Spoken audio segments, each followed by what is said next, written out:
Hello, welcome to the Licence Subcommittee for Tuesday, 30th of July 2019 at 2 p.m. I'll start with my chairman's announcements first. We are live on the council's YouTube, which is over there. People that will be seen and heard are the ones sitting on the desk. You'll only be heard if you press on and off with your toggle switch here. People at the back will not be seen. Fire alarm, I'm not expecting a fire alarm. If it does go off, it is the real thing. Leave the way you come in, or just behind me on my right, and we meet outside the Miller's Tap, which is apt for a licensing hearing. Mobile phones, please switch them all off, and other tablets or anything you might have, switch them off as well, please. Before moving on to the agenda, let me introduce myself. I'm chairman of the committee. My name is Councillor Roy Chamdale. Assisting me in making a decision will be Councillor John Oswell and Councillor Teji Barnes. We also have Anisha Teji, I forgot her name, from Democratic Services, ensure I follow procedure, and to make sure our decisions are legal and just, we have Kerry Monroe. We have other officers here, and the applicant, the licence holder, sorry. If you could tell me who you are, and we could move around left to right. Stephen Dormer, Licensing Officer, Hillingdon Council. Siva Tiwari, Licensing Holder, Aroma Lounge 134, Pillen Road. Debbie Huff-Bollard, Licensing Consultant, representing the applicant. Dharmesh Vagela, Aroma Lounge 134, Field End Road.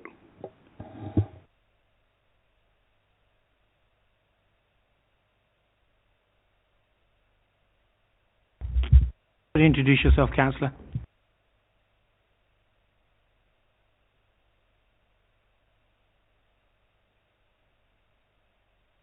I'll do it. Let's just introduce yourself. Sorry. Toggle on, toggle off. Didn't hear you there. Councillor Becky Hagger and Ward Councillor for Eastcote and East Ruislip. Stephanie Waterford, representing the Licensing Authority, Responsible Authority. Mark Oakley, Antisocial Behaviour and Environment Officer. David Butler, Police Licensing Officer for the London Borough of Hillingdon. Thank you. It is an afternoon meeting, isn't it? We're falling asleep. Right, this is a meeting in public, not a public meeting. So this is purely down to speaking rights. So if you're not down for speaking, then you will not be allowed to speak. Right, let's move on. Apologies for absence. No apologies, Chairman. Any declarations of interest came before this meeting? Any interest? No interest? Okay. Items, they're all in part one, so nobody have to leave. Any matters that have been notified in advance or urgent? None. Has everybody got the addendum sheet? Yes? That's good. Okay. Stephen, fire away. Thank you very much, Councillor. Good afternoon, everybody. You've all read the report, and you are familiar with the salient points and the addendum item. May I take this opportunity to provide a verbal summary of the application and assist the subcommittee to determine the outcome of this application. This application has attracted the attention of the local community of Eastcote. The premises that was previously operated as a restaurant where patrons could only purchase alcohol as part of a table meal, and that was Eastcote Tandoori. Under the variation application, the premises has applied to have a more relaxed drinking and live music as a provision of their licence. Whilst there is there's an appreciation that residents are living in very close proximity to the premises, legislative powers exist with both in the Licensing Act and environmental protection laws to minimise the effects that it may have on the nearby residents. This can be done by the way of abatement notices or review of the premises licence, or in some cases both. Residents do have powers as well under the Licensing Act 2003 to carry out their own review of the premises licence and to voice any concerns over any future applications. The applicant has reduced the licensable activities by 1 hour on Fridays and Saturdays and closing the premises by 1:30. This was amended from the application that was originally submitted to the licensing authority. The antisocial behaviour team and the Metropolitan Police will touch on more closely on some of the issues and maybe possible challenges that seem to be facing Field End Road based on the representations that we have received, as particularly on busy nights of the week. It is worth noting that previously Eastcote Tandoori was not considered to be a contributing factor to these issues, as we have had no inquiries or complaints directly relating to the premises that is now occupied by Aroma Lounge. Issues being disorder from drunk patrons and noise emanating from the premises are the concerns that the residents have, that this premises may contribute and contribute to any ongoing other problems within the Field End Road area of Eastcote. Depending on the committee's decision regarding to Section 182 guidance that's issued under the Licensing Act 2003 on granting the variation as to what measures that can be imposed on the licence by the way of conditions. It is worth noting, as previously mentioned, there are already overriding pieces of legislation aimed to curb premises causing nuisances. The operator has complied by applying for the correct variation to enable the correct regulation from the authority for the licence that he wishes to obtain today. The applicant has complied with all other regulations in terms of advertising the application in the local newspaper and with his blue notice outside of the premises. My recommendation is to grant the licence in accordance with the amendments made by the applicant via their agent and the appropriate conditions to be added to satisfy the 4 licensing objectives. This concludes my submission. Thank you, Mr. Dormer. Could you just take me, just for clarity's sake, could you just, what the previous opening hours, closing hours were and what they are now? The previous licence, I believe, if I just go to that page.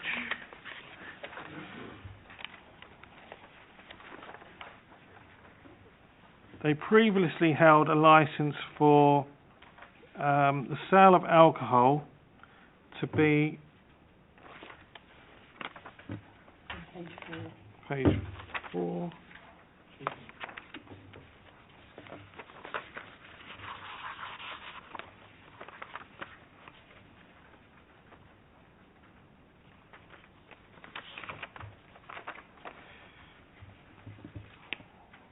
They are between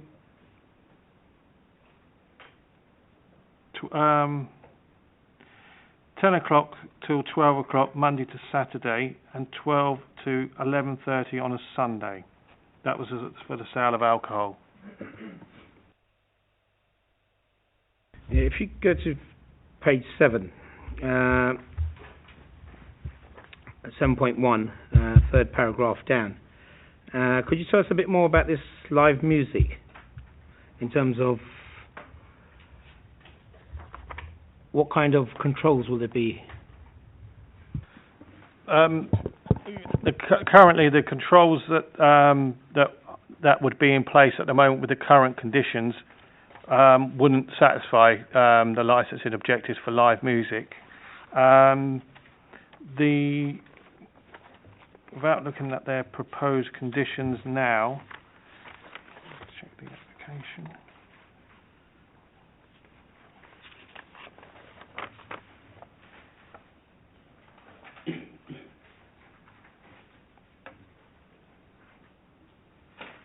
The applicant has seemed to be seeking steer from the local authority by us applying for them to have standard specified conditions in relation to noise. Councillors, any questions on what has been presented? Any clarifications? No?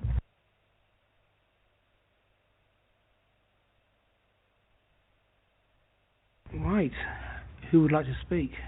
All of you? One at a time, please. Okay. So, if we talk about the applicant and his premises, first of all, to start off with, the premises are operated by Mahalakshmi Catering Limited, which is a company that's owned and run by the two applicants here. The company successfully, or its sister company, successfully operates another premises in the same format, which is a restaurant with a lounge bar, also known as the Aroma Lounge, and that's in North Wembley.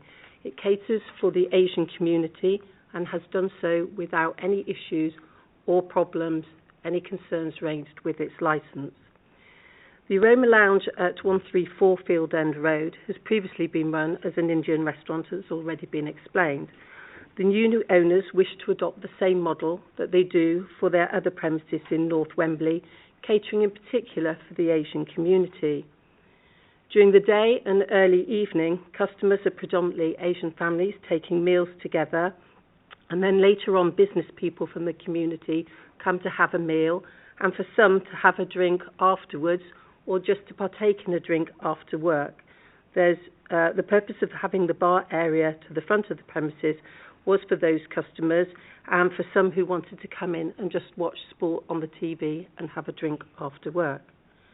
The premises are also available for weddings and other family party events, mainly associated with the Asian community, and on those occasions the restaurant will be booked out completely for the party, and there would be someone on the door to stop members of the public coming in. The ceiling at the premises has been modified since my clients took over, and it's been soundproofed to reduce the impact of any noise travelling upwards.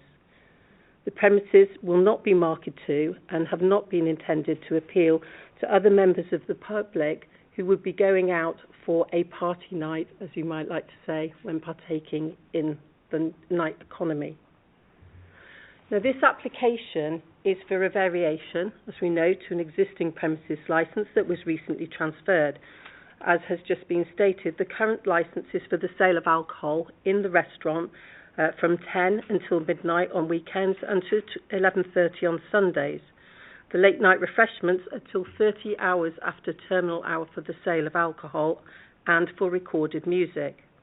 And there are 3 conditions attached to the licence as it stands at the moment, which includes only selling alcohol as ancillary to the table meals, restricting the number of people, excluding staff to 65. And this suggests, and is confirmed by the environmental team in their letter, that the operation of the premises has not caused any issues in the past.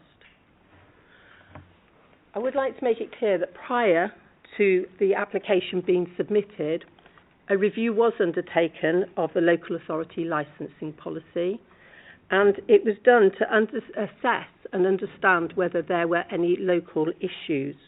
A review of the police crime statistics on their Met's website was also undertaken for Field End Road for 2018 and for 2019. And although a spike for 5 antisocial behaviours were identified in May 2019 this year, over that 18-month period there were only 17 records of antisocial behaviour, and those were for the entire Field End Road, which I understand, I'm not from around here, but it's about 2 miles long.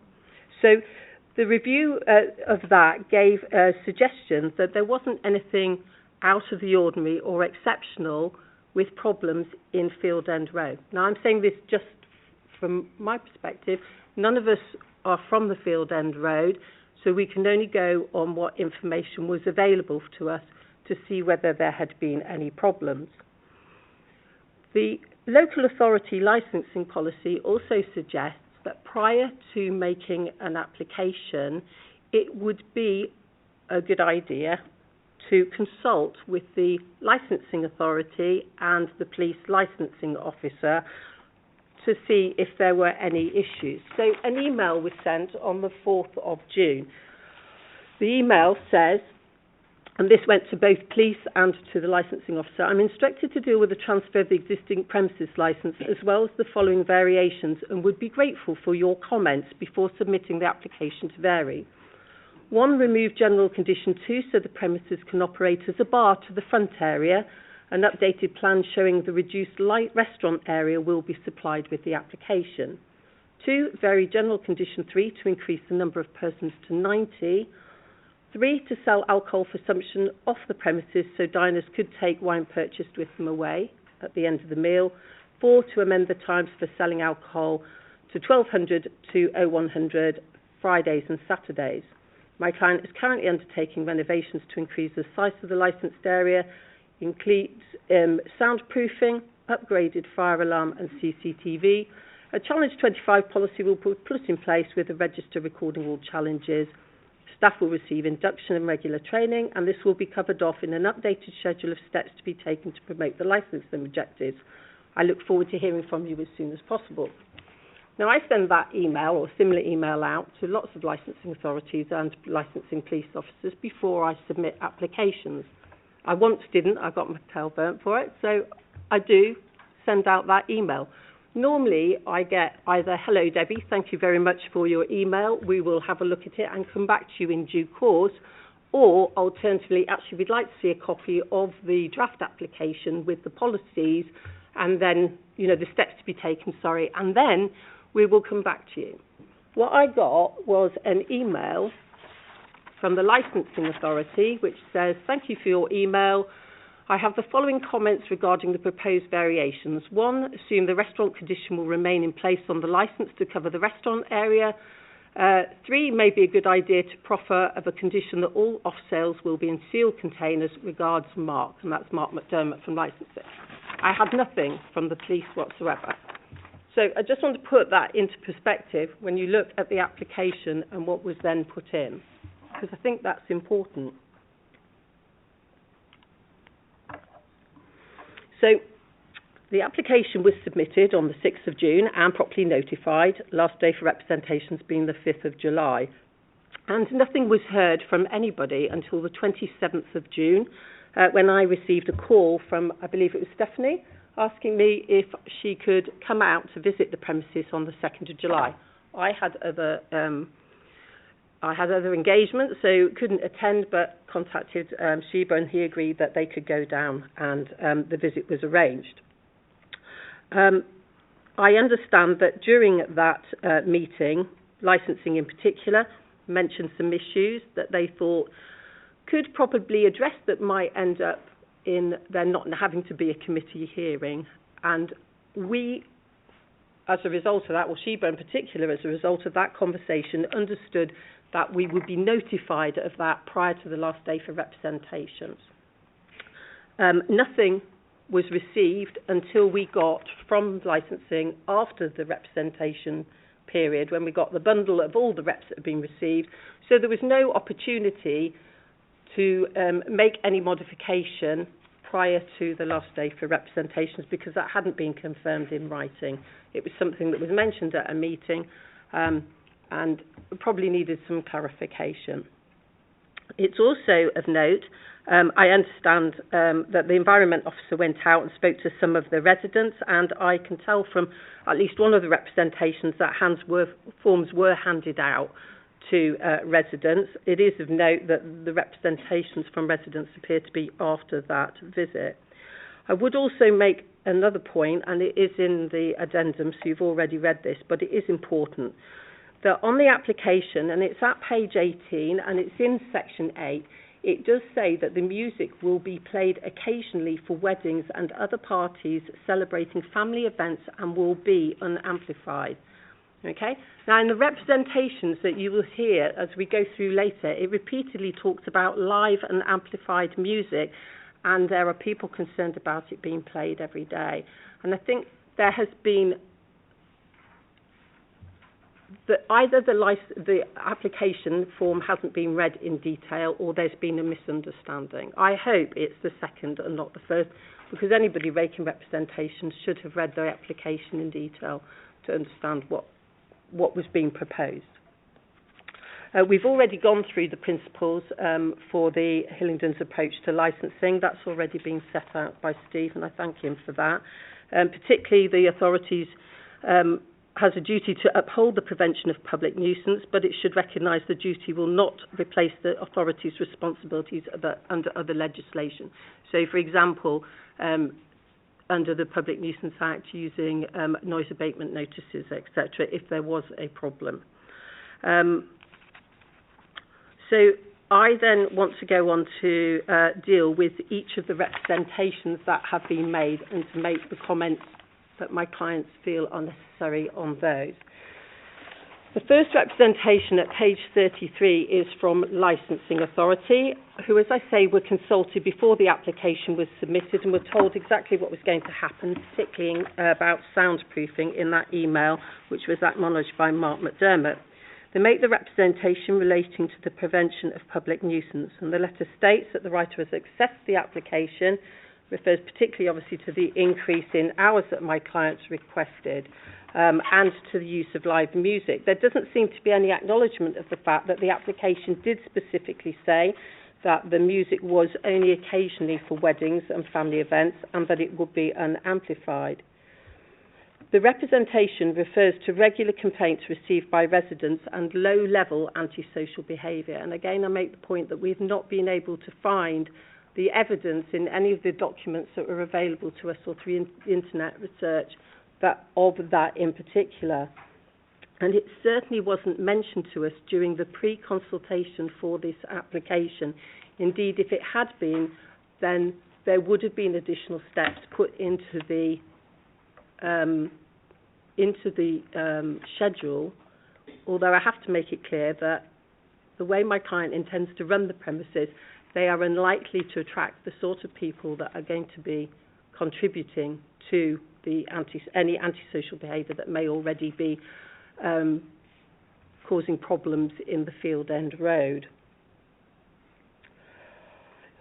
The letter refers to the visit and says that the application was not modified after that.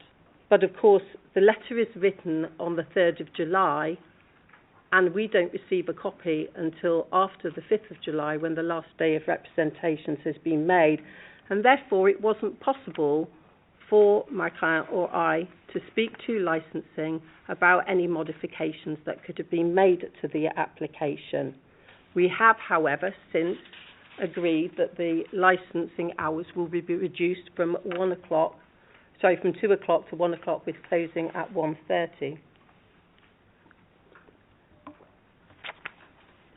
The police's letter at page 34, again, they were consulted prior to the application being submitted, were again told in my email exactly what the proposed changes for the premises were, and we didn't have a response. They again make a representation based on prevention of public nuisance, and it does appear from the second paragraph of their letter that they have misunderstood this application to be an application for a new premises, whereas it's an existing premises and this is just an application for variation. The letter refers to live and amplified music when clearly the application said that it was only for occasional use for weddings and parties. As I've already mentioned, they failed to notify us or warn us that there had been any problems with antisocial behaviour in the area. They also failed to contact us during the period of the consultation, the 28 days, to point this out and give us an opportunity to amend the schedule to deal with any concerns that they might have had. My client's operating a restaurant with a small bar, and it has to date not caused any issues, and it's unlikely to do so because of the nature of the clients that will be visiting it. These are not the sort of people who are likely to contribute to antisocial behaviour in the Field End Road. The Antisocial Behaviour and Environment Team's letter is at page 37 and again talks prevention of public nuisance. This memo states that the writer spoke to 3 residents who confirmed the current levels of antisocial behaviour, but it does not say what those levels of antisocial behaviour are.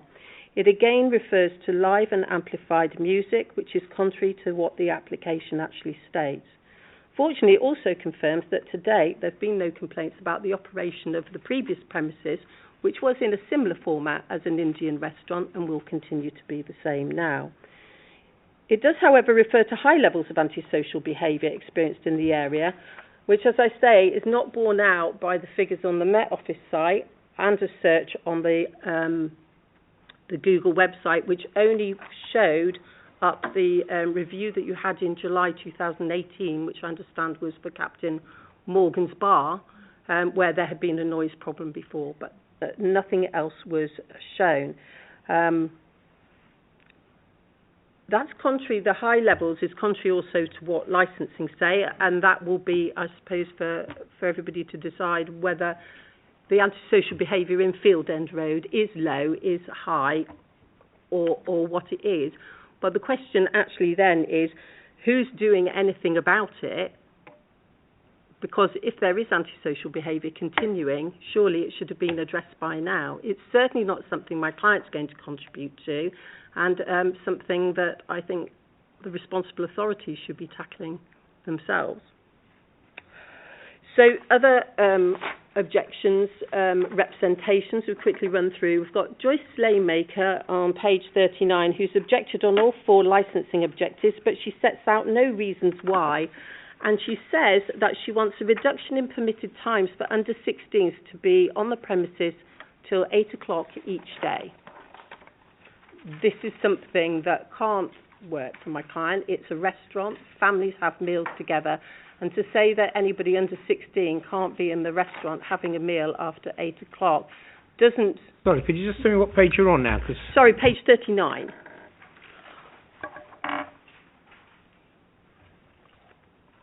At the very bottom in the box. Yeah. The Licensing Act 2003 actually permits children over 16 to be able to be in a restaurant after those times, and then it's unlikely that my client's operations, well, it's clear that my client's operations are not going to in any way harm children. It's an Indian restaurant, and to ask for that seems extreme to say the least. The next is page 41, which is Holly Canton, Emily Leather. They object on the grounds of prevention of crime and disorder and public nuisance, and they complain about this antisocial behaviour that they have suffered from for the last 3 years from the local pub, they say. It doesn't say which local pub it is, but it's not an Indian restaurant. They say they don't want another late-night venue, and they also, it says in types at the bottom, they want a reduction in permitted times for under 16s to be on the premises till 8 o'clock each day. Strange.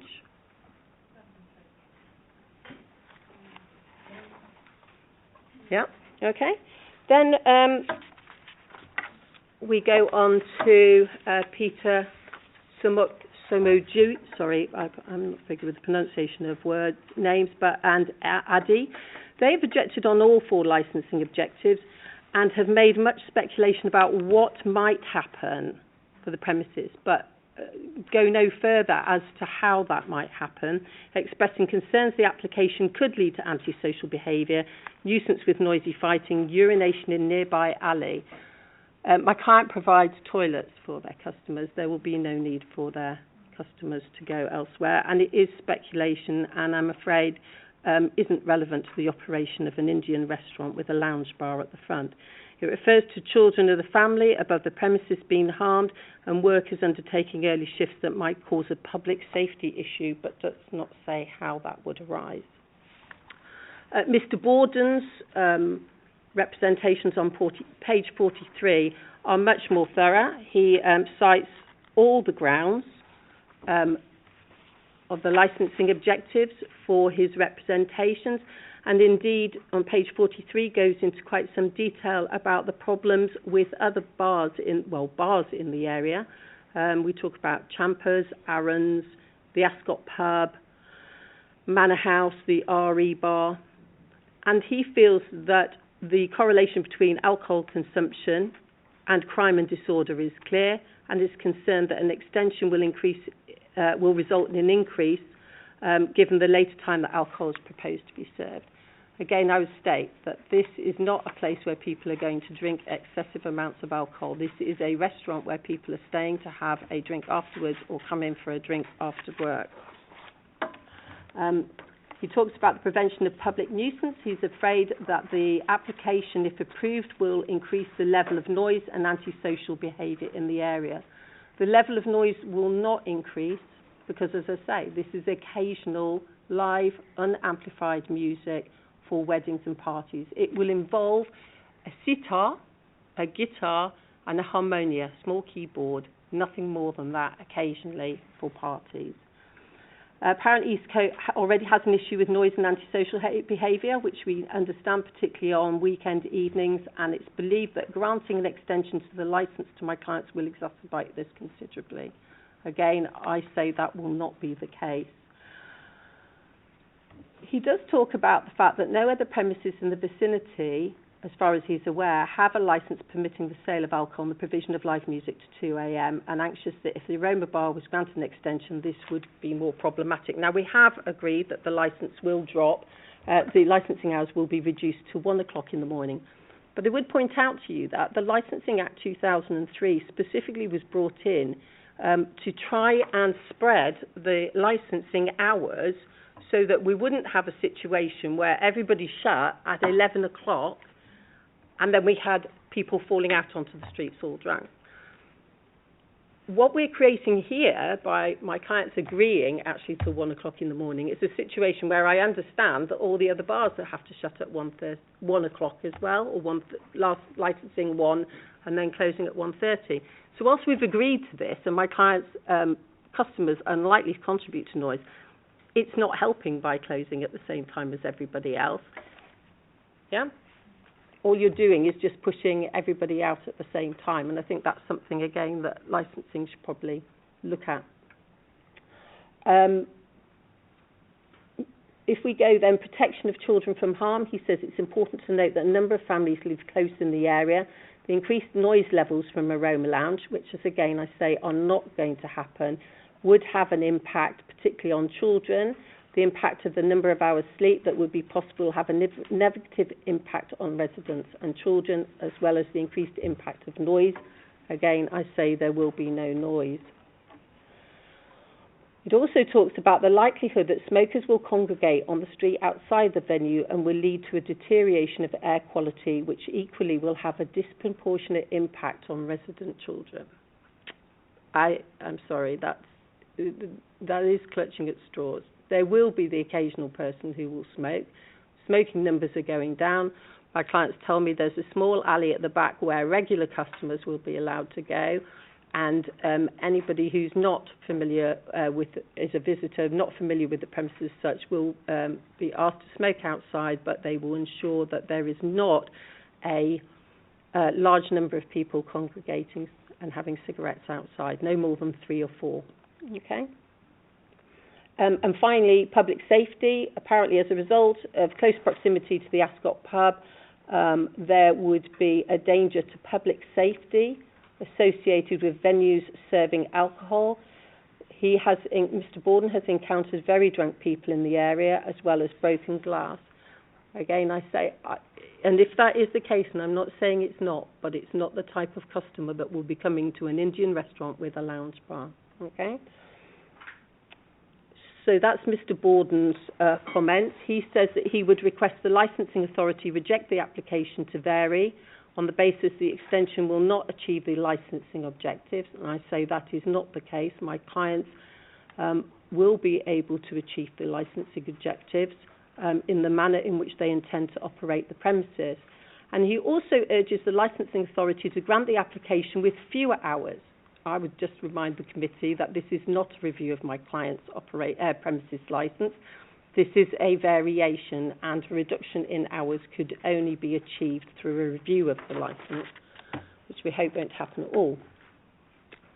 Mr. Warren Reeve, he's on page 46. He's objected on the grounds of all 4 licences, 4 licensing objectives, and he's actually suggested that the client's application or the licence, it appears, should be revoked, or maybe he meant reject the licence application.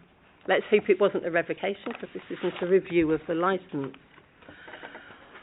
Leslie Crowcroft has, on page 47, has objected on the grounds of prevention of crime and disorder, public nuisance, public safety. Says that there are dwellings above the premises. To have live music until 2:30 will be disruptive to the occupants. So say my clients have put in additional soundproofing to prevent that. He says that 90 persons in the premises will lead to overcrowding, which could be a health and safety risk. If the fire service, who get involved in the overcrowding side of things, thought there were any problems, they would have made representations. There are no representations here today about any health and safety concerns from the fire service. Goes on to say that late night drinking can lead to violence, and that is true, but my client does not intend to run the type of premises that will lead to that sort of violence. And this, he says, would cause. This is already the case for other premises in Eastcote, and they don't want any more hot spots. I can understand that, but I can assure you that the type of premises my client is going to operate, that will not happen. His outcomes, he wants alcohol with meals only, so he's insisting that my client only be allowed to operate the premises as a restaurant, which I think is unreasonable. A restriction of less than 90 persons on the premises at any one time. I could tongue-in-cheek say, well, then 89 will do. And live music needs to finish at 2300 every night. Chris Eyre, on page 49, objects. He says that there's added drunkenness, drug use potential, public order offences, including issues on, I think it says, the service road behind the property. Interestingly enough, one of the outcomes he wants is exactly the same as two others. It's already typed on the form for him. Reduction in permitted times for under 16s to be on the premises till 8 o'clock at night. And he doesn't want the variation to take place. Councillor Becky Hagar has complained that my client's premises will contribute to the noise and disturbance. But it says, my objections run in line with the ASBO that will increase due to the request of the licence for live music and extended opening hours. No explanation, and I look forward to hearing how Councillor Hagar has come to that conclusion. She supports the objections being sent in from the ASB team and the residents. So there we are. Those are the objections and the comments that we have to make on it. As far as the licensing hours are concerned, the company has subsequently agreed that those will be reduced on Fridays and Saturdays to 0100 with a closing time of 1:30. The question was asked about serving food. Last orders will be at 22:30 Sunday to Thursday and 23:15 Friday and Saturday. As far as smoking outside the premises, I'd like to reiterate that the applicant will... Sorry, can I just stop you there? Normally, could you just say about the food again? I didn't quite catch that. So last orders will be 22:30 Sunday to Thursday and 23:15 on Fridays and Saturdays. Okay. As far as smoking outside the premises, we want to reiterate that the applicant will post signs at the entrance asking that no more than 3 or 4 people gather outside at any time, and they'll be asked to be mindful of local residents and to not create a nuisance through loud noise and chatter. Customers will not be permitted to take their drinks outside with them and will be asked to dispose of cigarette ends in a wall-mounted ashtray to be provided. The area will be regularly monitored by staff for tidiness and any issues with nuisance. If it becomes clear that too many people are congregating outside the front, then customers will be asked to disperse or return inside as soon as they finish smoking. Dispersal of visitors. Owing to the nature of the clientele, the applicant does not anticipate customers creating a nuisance when leaving. Nevertheless, signs will be displayed at the exit asking customers to respect local residents and leave quietly. The applicant will also agree to a condition that there is no re-entry after midnight, with the exception of customers who are smoking outside the front of the premises. And if that's not acceptable on the smoking, then my client will ask those people to smoke at the rear in the small alley. The applicant does not see the need for door supervisors. There needs to be some proportionality to this application, and the expense of door supervisors is not necessary. However, my client will continue to monitor and reassess the situation if it becomes necessary. As far as live music, creating a nuisance, the only live music will be played on occasions when required for weddings and other family parties. The band normally consists of a sitar, a guitar, harmonia and one singer playing Asian music, which as stated on the original application will not be amplified. The ceiling of the premises have been soundproofed to prevent noise travelling up to the residential accommodation above. There are no windows to the front of premises that are capable of being opened, and there's a double set of doors with one being kept closed at all times, so the sound travelling out will be limited. In the event that these measures do still create a nuisance, and the applicant would work with the environment team in order to reduce any impact. On the matter of crime and disorder, the applicant does not believe that its style of operations will in any way contribute to any public nuisance or antisocial behaviour that may already exist in the area. It does not offer cheap drink promotions or encourage customers to drink to excess. It does not tolerate drunken behaviour or operate in a manner consistent with those who wish to get drunk or take drugs, as this would discourage its main customer base, which are Asian families. It's a company policy not to serve alcohol to anyone who appears to be intoxicated, and anyone attempting to enter the premises in such circumstances will be asked to leave immediately. The applicant asserts that it's unfair to place unrealistic conditions on its premises licence as a result of problems created by other premises nearby. And finally, on the reduction in permitted times for under 16, which appeared typed on 3 of the the representation forms, part of the premises remains a venue for family meals, and it's unrealistic to expect families to finish a meal before 8, particularly on weekends. The Licensing Act permits under 18s to visit licensed premises accompanied by adult, and there's no evidence that's been forward to suggest that this would do any harm to children.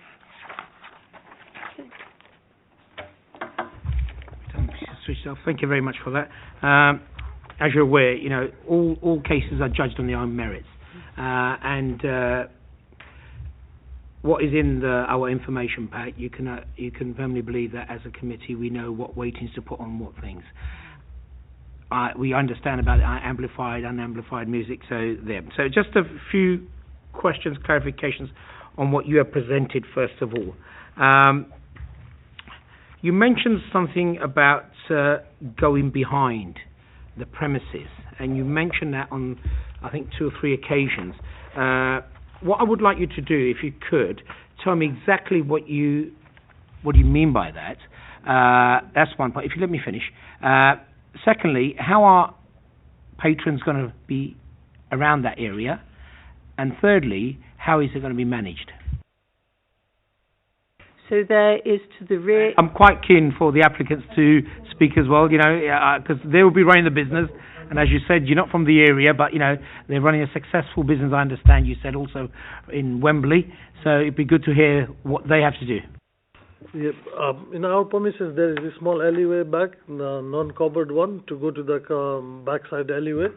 Yeah, but you can co up the 3-4 people can smoke there, not more than that one, because this is going all the way back from the main building, the extension one. I'm going to interrupt you. If you go to page 26, which shows the schematics of the building, could you tell me exactly how people are going to be accessing that area?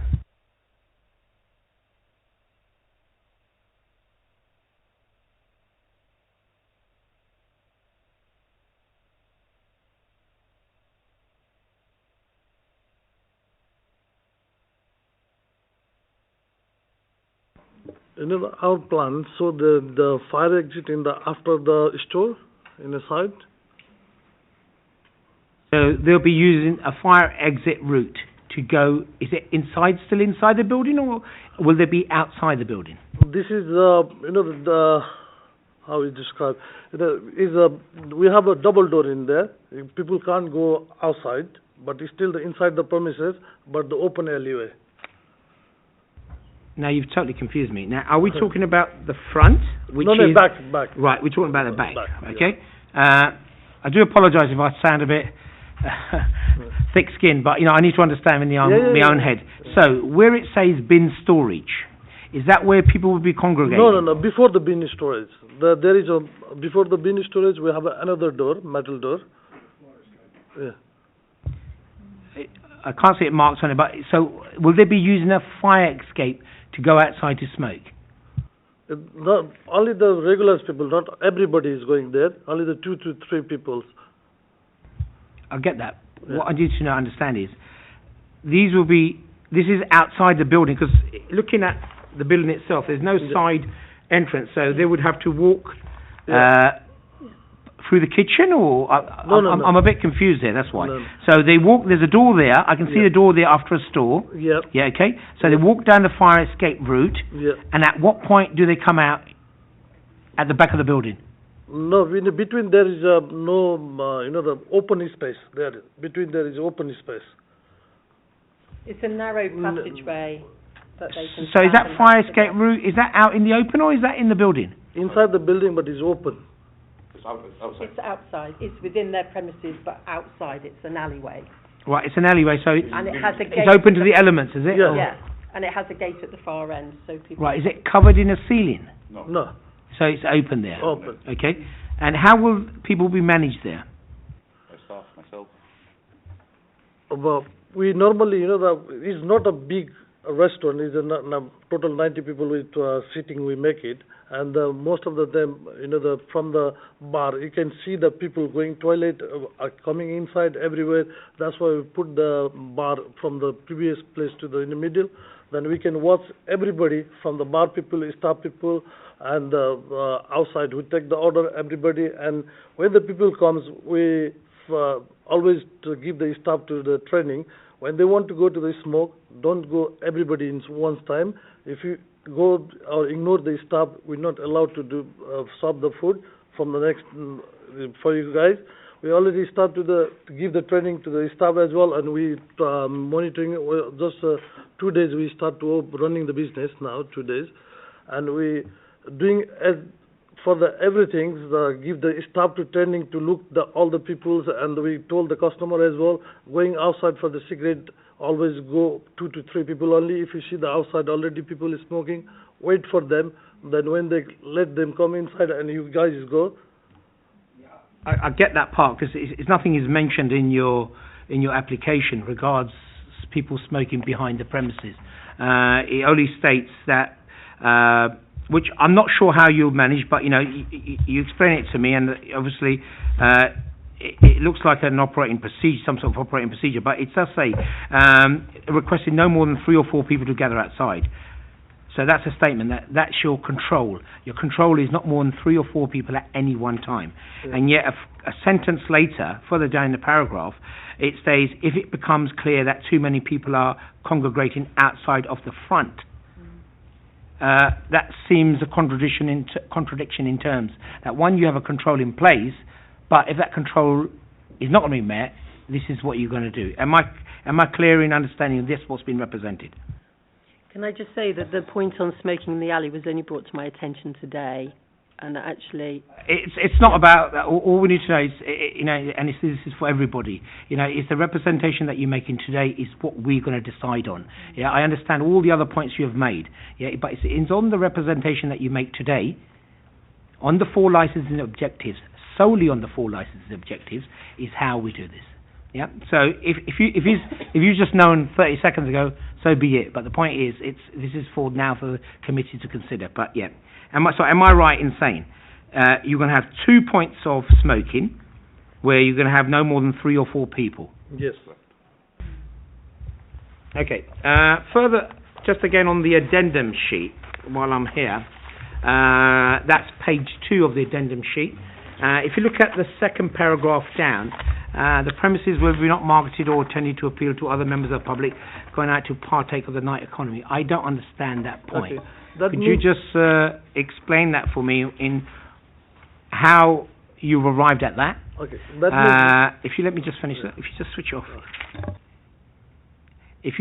How you arrive at that point, what documentation is there present, or have you presented it to the committee to show that? And then also, once again, how are you going to manage that? Last time when we have a meeting with the police and licensing authority, I explained to them as well, because we are the restaurant, we are not a pub to buy a curry or have a beer, or buy a beer or have a curry, or we do the promotion on the alcohol. We're not doing anything like this to appeal the people for the drink. Yeah, we're just trying to manage the restaurant like a restaurant. People have little bit fun with the football or the sports or food as well. And at the same time, if there is no football, they're having the light background music. That's we pushing all for the food, not for only the drinks. Yeah, we're not doing any advertisement for the giving the cheap alcohol to the other people and appeal the people to come and only the drinks. I'm not quite sure I get that, because you're making the statement that it's not going to be like a pub. It's mainly for food. Please correct me if I'm wrong, because in terms of my understanding, yes, when I finish speaking, and yet you're going to operate, if I'm correct in thinking, an area at the front of the restaurant where people are able to sit and drink and enjoy football, or cricket in my case, similar to what they have in a pub. So I think you're trying to make a distinction between the two, but I'm not sure where you got to. Okay. Because like a pub, everywhere they have a drinking place. Only the drinking, they have a meal or not. But we're trying to do like. I think I'll stop you there. I think because pubs do operate food and drink and all the rest of that. Could you tell me a little bit more about these weddings and parties in terms of what do you estimate how many times a year you'll be having these? Normally this is we don't know until we operate the place. Yeah, how many parties comes, and I can't tell exactly. I can do the 15 or 10, but normally we operate the another places in another venue. There comes like occasionally 1 or 2 a month party comes. Yeah, but this is not a big loud music, or only the friend and family. Their friend and family comes there. Like same, we don't. When they have a party, we don't allow the other people. Okay, I just wanted a number, because this is again clarification on the representation that you've made. Yeah. So what your representative told us is this is an occasional thing. Yeah. So with an occasional thing, the question I just asked, simple number. Yeah. I understand you've just opened and you haven't had many, but you must have an estimate of how many you're proposing. So your representation was these happen now and then. You're now saying 1 or 2 a month, so once a fortnight. Am I correct in understanding that's your representation? Yeah, there are other places, another one, but we didn't know here. But if only we give the full venue for the party, if we know the people regular one, like if somebody have a son birthday party, or they're doing the wedding anniversary, or they have just married to get together. Only this one, which we know the people, regular people, only that, or not for the random people ask for okay, can I have a venue for today, and tomorrow we pay that much, we can have. We don't do like this, Only for we know the people very well. For the regular customer, only we can know them. Their only families and friends come there. There is no trouble. There is no other things happening. Then we allowed them to the party. Okay. Also, in your representation, there's a comment made about saying there will be no noise when people leave. Could you explain that a bit more?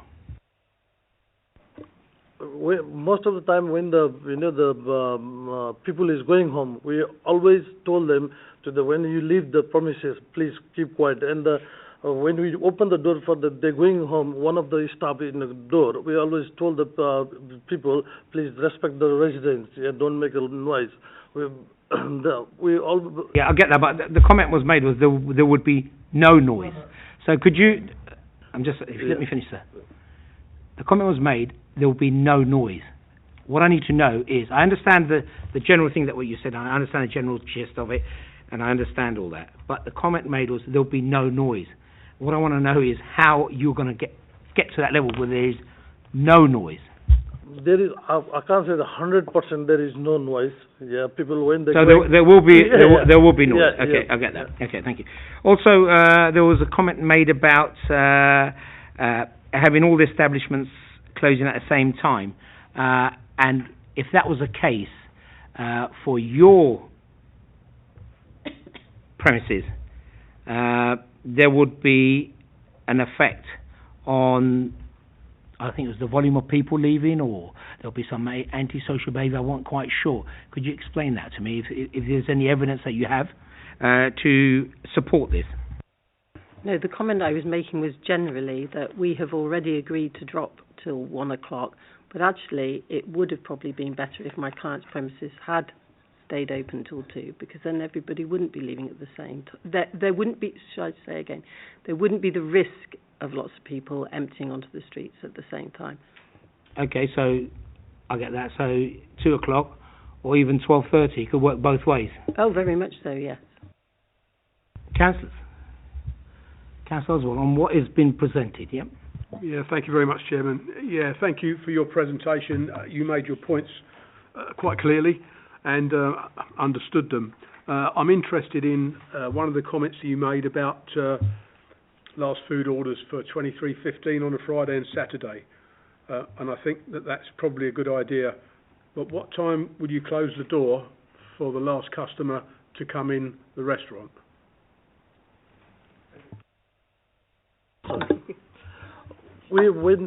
Every time when the people ask for the food, yeah, we said the last order is if 10:15 is last order is 10:15, nobody will come after that, because we not serve the food. That means after that we not only the people come after the 10:30 or 11:30.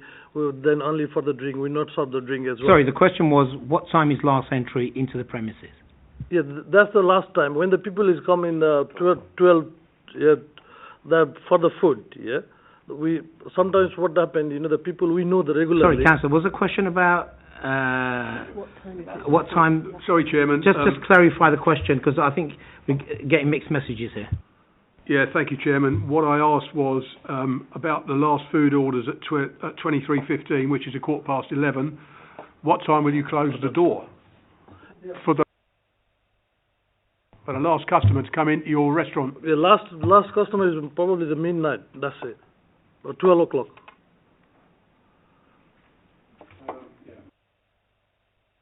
So the last entry into the premises is 12 o'clock. Before we mix up with when the food is going to arrive and all the rest of that. So last entry is midnight. Councillor Barnes. Thank you, Chairman.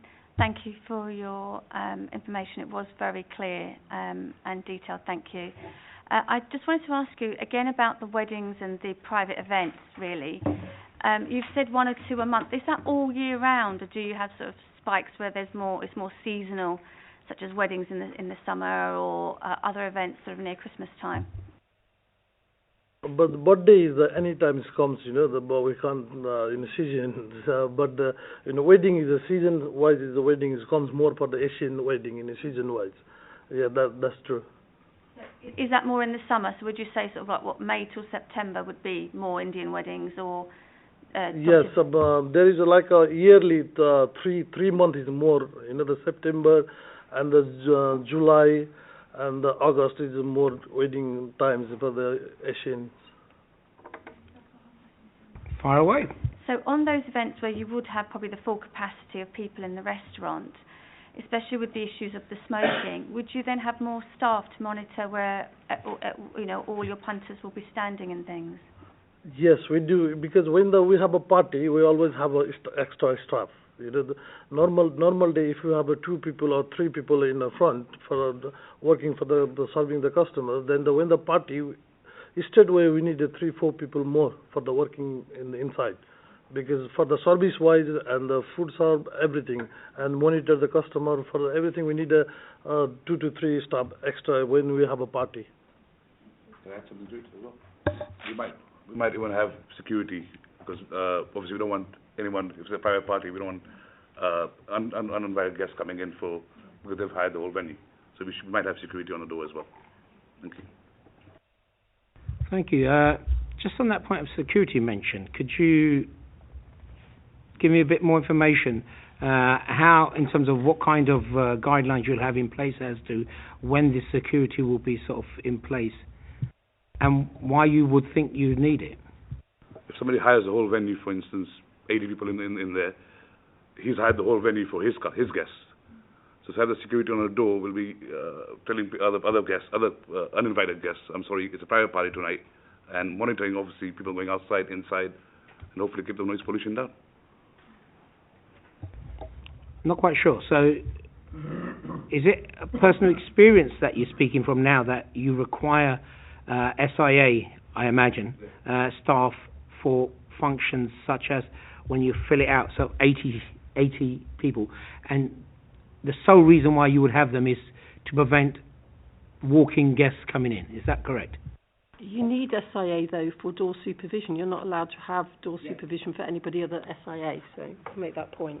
Yes, it'll be SIA, first of all, and yes, it's just to keep the customers who hired the whole venue, him safe, his family safe, or his customers safe, I guess, for it's his private event, he's paid for the whole venue. So yeah, just to get a security there to say politely, please guys, it's a private event today, and I guess people existing out for smoking, whatever, he might monitor as well. So, yeah. Okay, I remember off the top of me, there is some sort of legal term where, I can't remember now, where you can employ non-SIA, but it's another... Yeah, so you don't feel you need necessary any door staff, should we just say door staff, on a normal sort of Friday or Saturday when you expect to have, 80, 90 people in the premises at the time? As far as we're concerned, it's going to be a family restaurant, bar restaurant as well, so I don't see it at the moment. But if it comes to that, then we might have to think about it. Okay. In terms of a bit about your experience in this industry, I mean, were you to have a problem customer, how do you actually deal with that in terms of, is it recorded anywhere or? The whole CCTV is all over the place. North Wembley, we at the moment we have no security. We've never had a security. Only on New Year's Eve we have a security there. Otherwise, we've never had security, never had issues. And yeah, that's what we're trying to do here. Hopefully we don't need security and we might just get away with it, so yeah.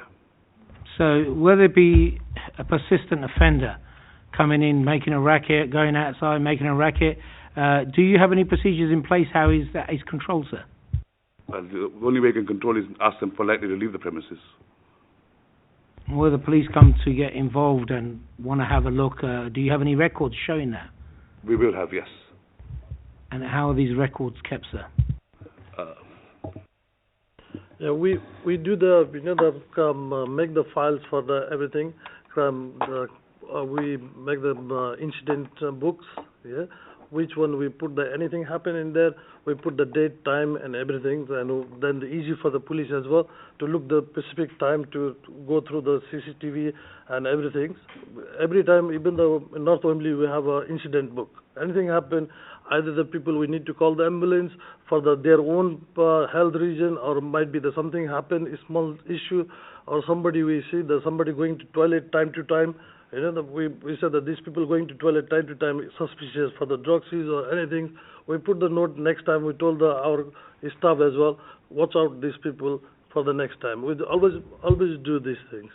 Well, I'm glad you said that when you said somebody's going to the bathroom constantly because of drugs. I thought, hope it's not the food. No. And I get what you're saying, the incident log. Yeah, that's what I was trying to get at. Right. So if a resident complained about an issue, how would you deal with that?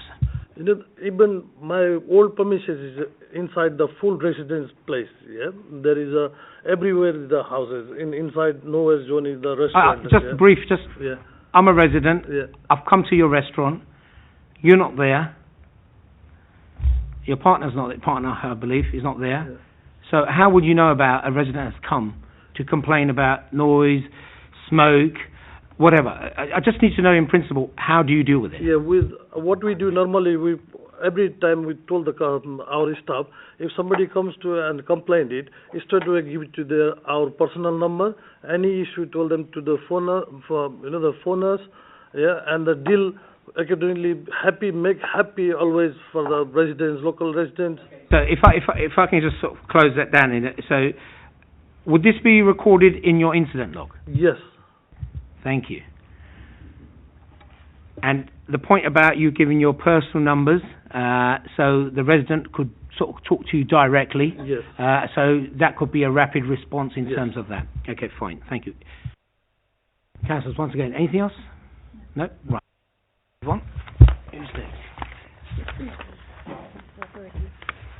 Right, who would like to go first? Fire away. Thank you, Chairman. Good afternoon, everybody. Thank you for your submissions. I'd just like to raise a couple of points before I start.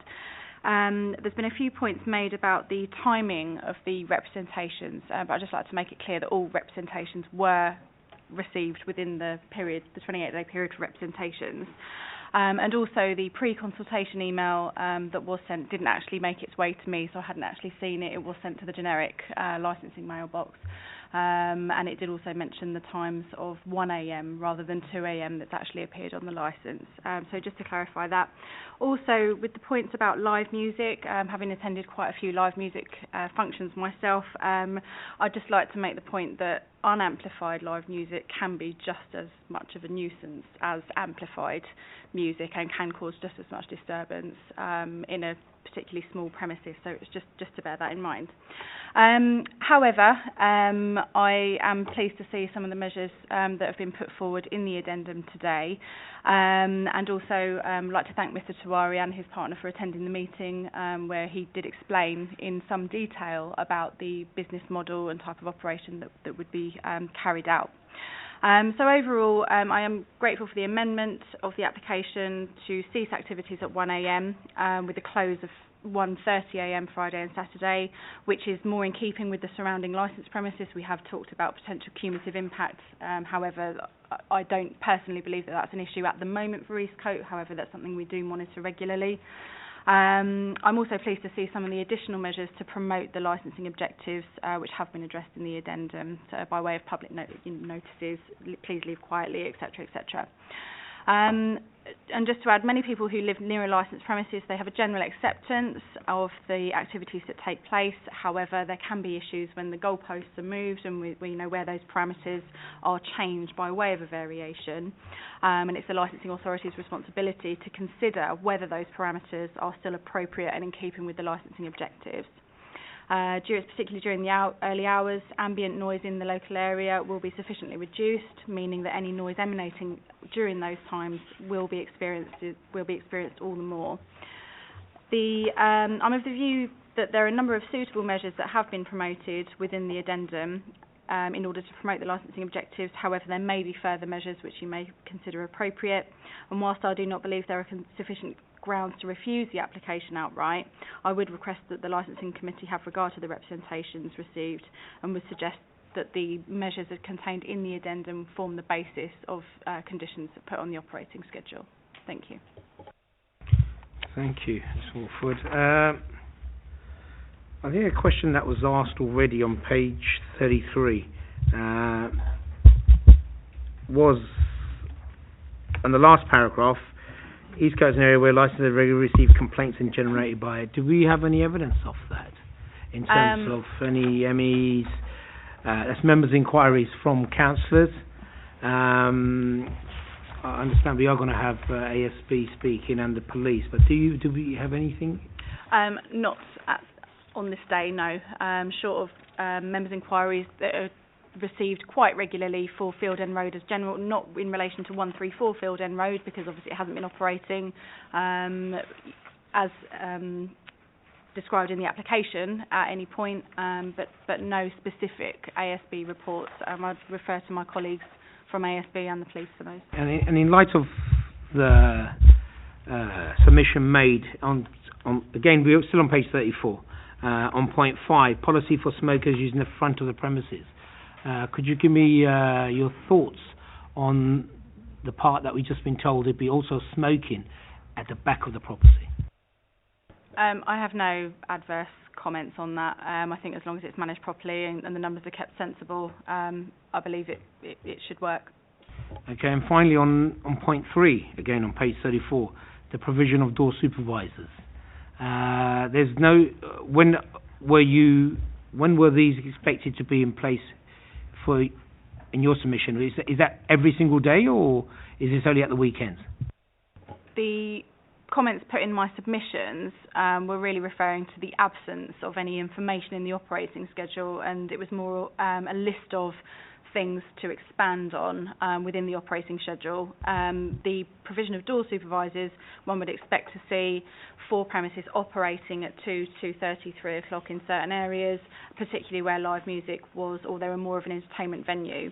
However, we have had clarification and amendment of the application since then, so I would not expect to see door supervisors every single day of operation. However, I would expect them to see them on special event days, as has already been explained by the applicant, or private hires. So let me just get that clear. So what we're saying is, the representation is that you would expect provision of door supervisors only on when they have large parties. It's a little difficult to word, actually, without having it apply 24 hours, sort of for every day of operation. The provision of door supervisors can be by way of risk assessment. I mean, we're not going to know all the time when they're going to be taken. This is on the back of, the submission by the licence holder, that they will have door supervisors on big events. Yeah. Okay, any questions, councillors? Mark? Thank you. Can I ask questions, Chairman, or at this stage? Follow the agenda. Yep. Yeah. Okay. Say your piece. All say right. your party piece. Okay. Then we go into the point of discussion, which I will lead, and that's with the opportunity we get to fire across the bows. Yes. Thank you for clarification. Okay. So my objection is based on public nuisance and obviously on the grounds of antisocial behaviour. My main concerns are the smoking at the front of the premises. I notice the applicant is saying 3 to 4 people. I feel that even 2 or more people is excessive, because when people are smoking outside of premises, they are invariably not smoking in silence. They're usually talking, laughing, enjoying themselves. I like the suggestion to smoke at the rear of the property, which I don't believe, providing the smoke is not going up to anybody's premises above, that will impact on the residents. As I say, I'm concerned about the living accommodation directly above the premises and families trying to sleep.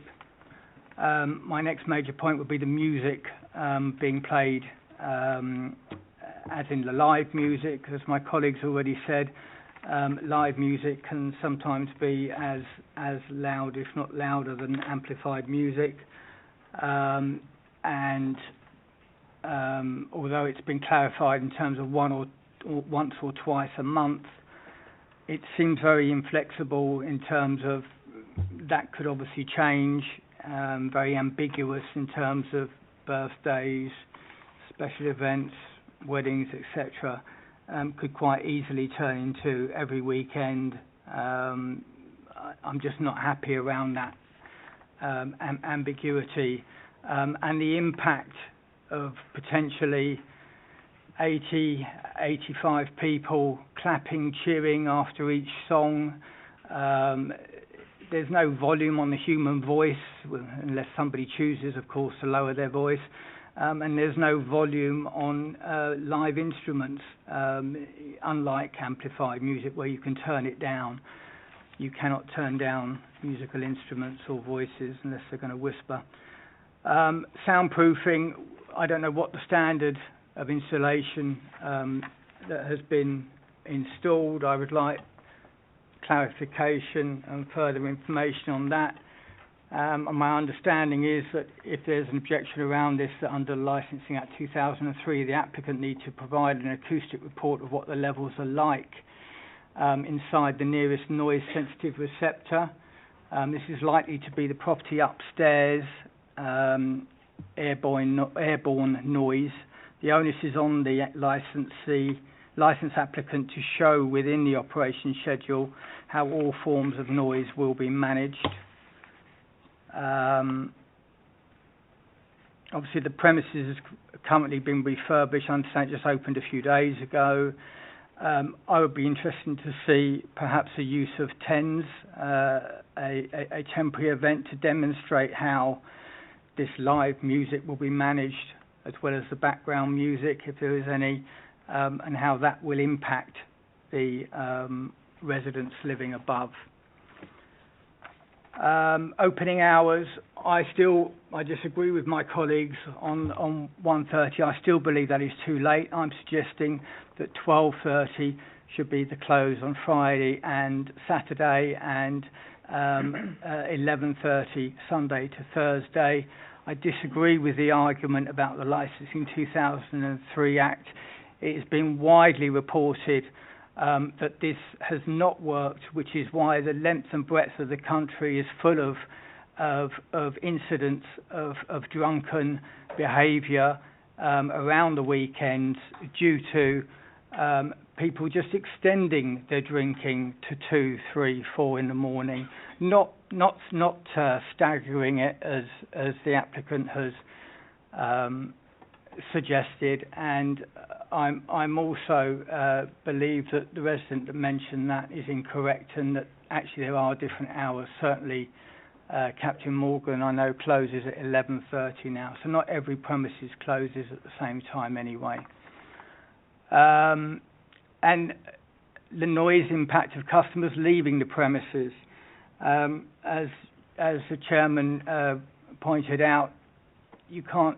It is unrealistic to say that customers can leave a premises in silence. That's not going to happen. They're going to get into cars. There's going to be car doors slamming, cabs arriving. People will be talking as they're leaving the premises. I am happy about the 12 o'clock last entry, and I do believe that if we could get the closing time to 12:30, this would limit the amount of impact that it's going to have on residents living nearby.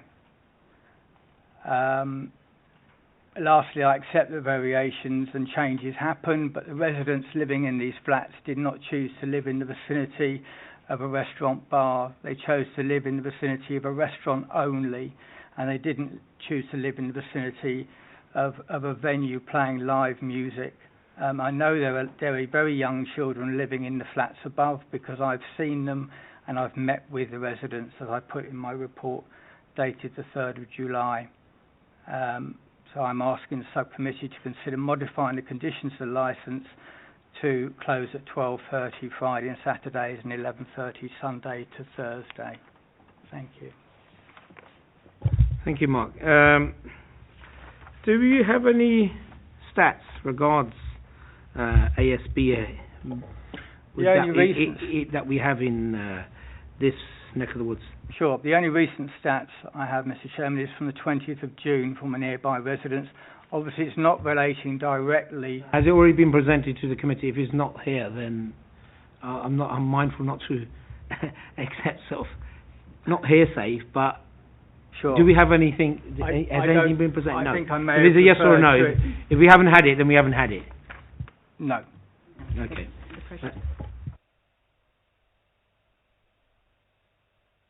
Councillors, any clarifications, questions? No? Okay. Mr. Butler. Good afternoon, Mr. Chairman, committee members. Just initially, before I may I just respond to the fact that you stated an email was sent to me. I'm not in the habit of ignoring emails. I was not in receipt of that original email, nor would I indeed ignore such an email. I have been doing an impact study on that area, or in that area, and any information that was required, which I have had for the past 3 months, would have been most certainly available. And may I say that the client or the applicant had 2 email addresses for me and 2 contact numbers, and at no stage have I received any other emails or any phone calls requesting such information. The original application, I believed, originally did fall below what was required of a responsible retailer in what is indeed a challenging area. And I must say that after a meeting with the applicant and his associate, allayed some of our fears or concerns regarding the operating procedure for the proposed premises. My primary concern was indeed antisocial behaviour. I, as a police officer, and have indeed worked that area for many years prior to my role as a licensing officer, know the issues that are surrounded around the field and road area, and in particular where the applicant's premises are, that end near the tube station. Having discussed, obviously, with my colleagues and the proposed content in the addendum, I am content and satisfied with the 1am, 1:30am finish. That indeed has addressed my concerns, or our initial concerns, in the reduction in the licensable activity times. I would just like to say that I didn't notice in the pack statistics which I did provide, I think last week. It was an updated crime statistics taken from our indices, both from the criminal recording information system and also the criminal intelligence system. Unfortunately, it's not here today, Mr. Chairman, therefore I can't comment on those updated statistics. But so far I am in support of the proposed addendum and conditions of 1am to 1:30am at this time. And that is it. Thank you, Mr. Chairman. Thank you, PC Butler. Your statement on page 35. Third paragraph down. Second, well, just after the comma, second line down. A meeting. Is that a meeting? Am I reading correctly? Yes, Mr. Chairman, apologies. Yes. And if you go further on a bit, that's associate, I believe? Yes, Mr. Chairman, it is. Apologies again. Okay. I'm not trying to embarrass you. I just want to make sure clearly that I understand it. Now, if you go another couple of paragraphs down, the proposed new premises is in close proximity? Yes, that's correct, yeah. Mr. Chairman. And 2 larger licensed venues? Yes, Mr. Chairman, that is correct. I've just got that. So you better get your spell checked, just in case. There we go. If you turn to page 36, top paragraph, the impact of live and amplified. You do understand that there is no amplified. The licence holder is not asking for any amplified music. Yes, Mr. Chairman, I'm content now. I'm happy with that. Thank you. Okay. Councillors, any questions? No? Tell me if it's not relevant. I just wanted to ask PC Butler, but tell me if it's not relevant at this moment. I just wanted to know what your thoughts were on the applicant's information about the... No. It was about later the on. bodyguard. Yeah, we'll have it later on. Right. Yeah.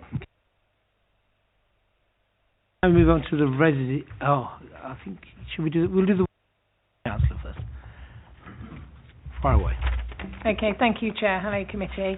I had actually a little list of things that I was going to read out, but since subsequently hearing as well, it caused me quite concern over how we're going to manage this. And I think that's my first thing, is the management of this whole process. A couple of things that I just heard of. A clarification I definitely would like to hear about on occasions. What occasions means. Occasions can mean every week. It can mean 3 times a week. It can mean... And I think that will have a serious impact on the residents.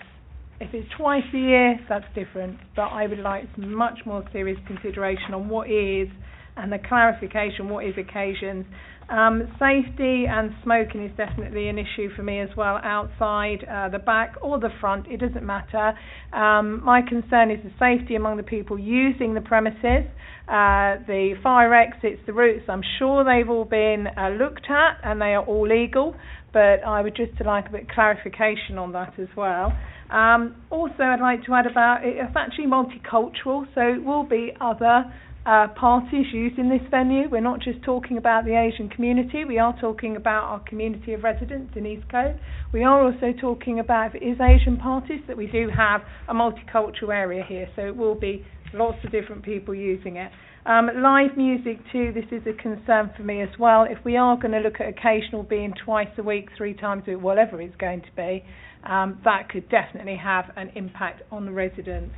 The hours as well, I'm very conscious that for me it is too late, and it is too late for my residents. I would seriously ask the committee to take into account several other reasons that I'm just about to put forward against the application held before us. One is the location. I know the Aroma Bar Lounge. I have had a look. It has its sister lounge, which is in Wembley. Wembley is a very different place to Eastcote, location-wise and where it is actually positioned. The Aroma Lounge request will certainly add to the already ever-growing number of people around the area at the time. And I'm not necessarily saying that it's antisocial behaviour. What I'm saying here is the amount of people that are going to be in that vicinity at that time is going to increase. There is no doubt about that. It is going to increase. And with an increased number of people using it, there is going to be a chance that there could be a public nuisance, crime and disorder. I know we haven't got the antisocial behaviour statistics here, and I know we haven't got the police here, but I would like the committee to seriously consider that I, as a councillor, have had residential issues from one of the places that are added in here, and residents have put in antisocial behaviour complaints with noise and with music, and we have had to deal with that as a council, and it has been really tough to get to the end of it, really tough. I don't want to see that escalating again in another premises in Eastcote. Noise does travel far. Eastcote, as you know, I know you're not from the area, but the area is very different to Wembley. It is a village. It is small. We have got flats over the area. We have got houses as well within range. And when people come out, they don't just come out and get in their car and go home. They come out and they mingle around the area. They might not want to go home. Also, I'd like to take account of the ward population in Eastcote and East Ruislip. We hold the highest of our community, being over 75 plus. This now brings me on to obviously the existing already public nuisance, crime and disorder. We have had, as I said, antisocial behaviour issues going in before, and it has impacted our residents already. A third premises can only enhance and multiply further disorder, especially with the increased numbers to 90, and that's a big increase, 90 in such a small area.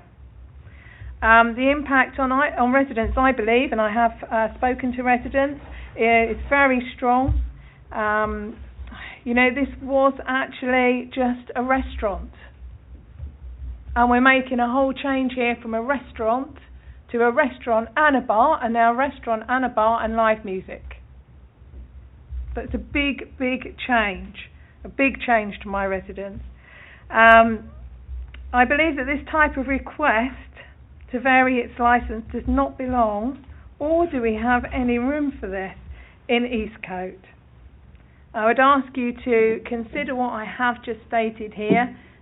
Consideration taken in how actual big the variation is within the licence. We're not just talking about, we're talking about extra people, we're talking about extra opening hours, we're talking about serving alcohol, and we're talking about live music. And I have got nothing in there apart from the officer's recommendations. To me, are not enough. Thank you, Chair. Thank you, Councillor.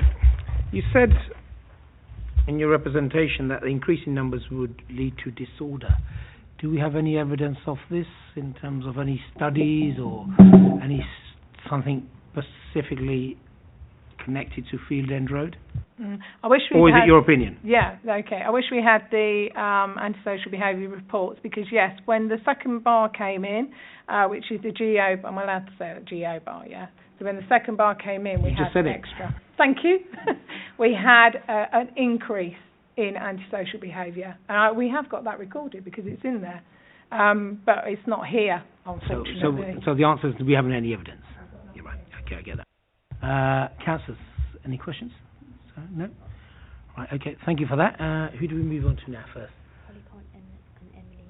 Okay, just borrow that for a second. I've got one here. There it is. So for the residents, Holly Kant, Emily Leather, are they here present? Yeah, come back.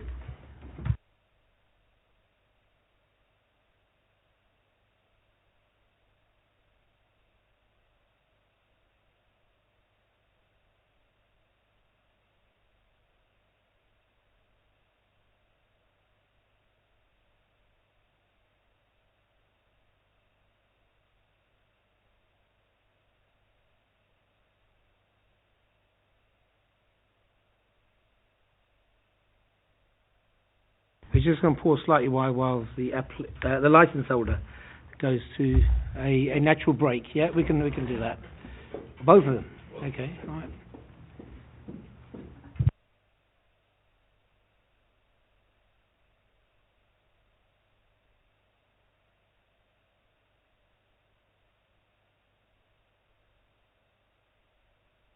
Just to remind you, toggle on and toggle off when you're going to speak. Let them come back first. Yeah, okay. And so, are you going to both speak together, or for one, or just you've got Larry and Joe? So, who's actually going to speak then? Which is Holly. Thank you.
Right, okay, we can fire. We'll get back to.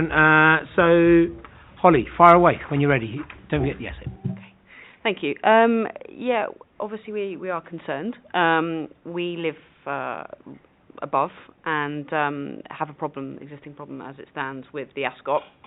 And the problem, the silver line with the Ascot is we know that it's shutting at 12 o'clock and that there will be there is noise afterwards, but there's a kind of a feeling that they're kind of all gone by that stage. The idea of then somewhere else being open and accessible for more alcohol and more hanging around outside, I think is just it's not really fair for residents, and obviously a lot of our neighbours are children as well. So I think it's just it's too close proximity to have that kind of license, that kind of expectation of a late night venue to have live music as well. Obviously the Geo Bar has had its level of controversy and violence and antisocial behaviour over the years, and obviously we see a lot of that on the weekend. We see it all spill out onto the street. We see fights constantly every weekend, mainly. Police are there quite often, I think, and it's just the noise of people all just leaving. They're all trying to find somewhere to eat, they're all waiting for cabs, they're all smoking, and we've already since they've opened, we've found a lot of problem with people smoking weed as well, which I don't know is out necessarily, but we've noticed that on several occasions. And I think it's just, I think it's just a worry for us as and your questions are, I would say Eastcote Tandoori was a restaurant, and that was it. We weren't expecting to live above a premises that was going to be operating these kind of hours and this kind of 90 people who can monitor 90 people coming in if they don't have somebody on the door. I think it's completely unfair for people who live here, who've started their families here, who want to remain in this area, and I just think it's but I think obviously it's I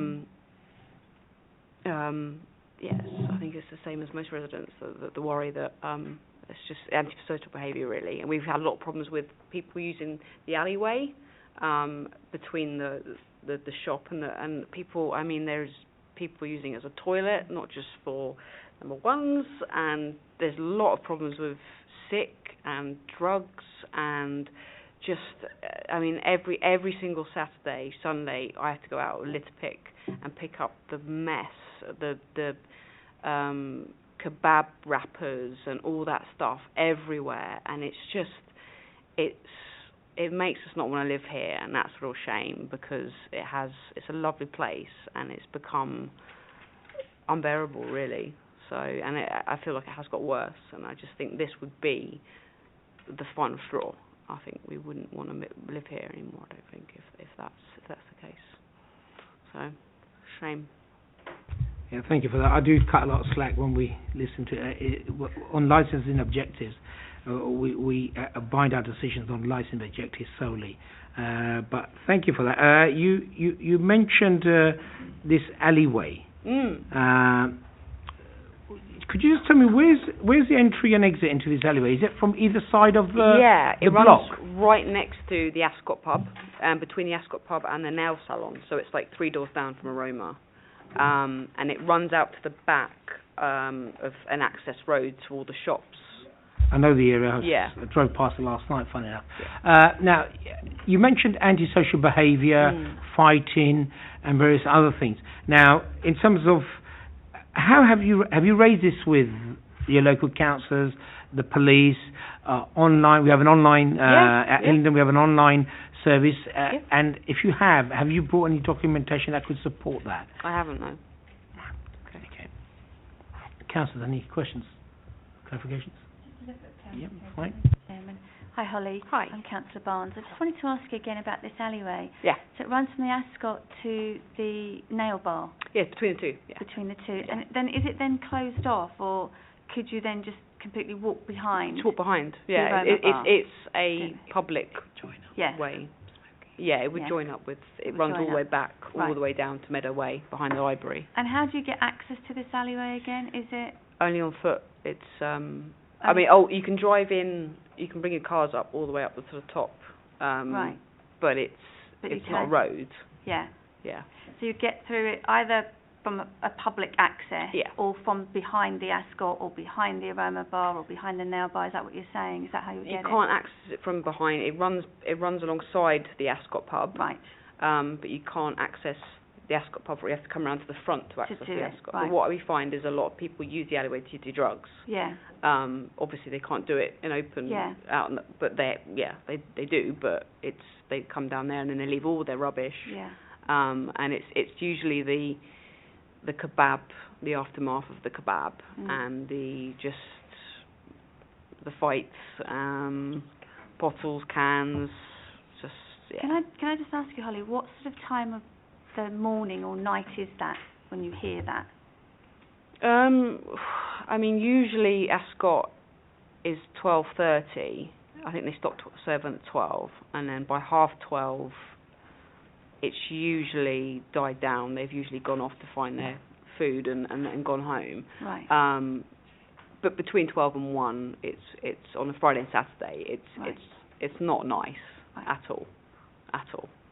So yeah, it's not a nice place to. And there's so many families on literally our neighbours are young kids, and I think it's disgusting that it's okay for this to happen.